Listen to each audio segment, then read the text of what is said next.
અને મહત્વના સમાચાર પર નજર કરીશું। BZ ગ્રુપ સામેના કેસમાં CID ક્રાઇમને વધુ એક આરોપી હાથ લાગ્યો છે।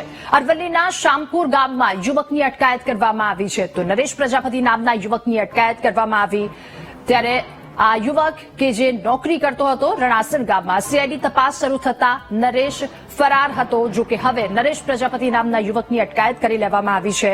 BZ પોન્ઝી સ્કીમ કે જેમાં લોકોના કરોડો રૂપિયા ફસાયા અને તેમાં પોલીસ દ્વારા તપાસ તેજ કરવામાં આવી, અલગ અલગ ટીમો દ્વારા તપાસ તેજ કરવામાં આવી।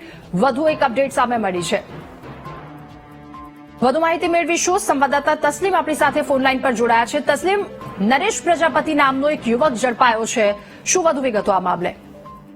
ચોક્કસપણે અરવલ્લી જિલ્લામાં પણ ધીમે ધીમે BZ ગ્રુપ મામલે CID તપાસ તેજ કરી રહી છે।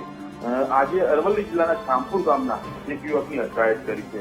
યુવક નરેશ પ્રજાપતિ નામનો છે। રણાસણ ખાતે જે BZ ગ્રુપની શાખા હતી તેની અંદર આ નોકરી કરતો હતો, એટલા માટે CID એની અટકાયત કરી અને આગળની કાર્યવાહી હાથ ધરી।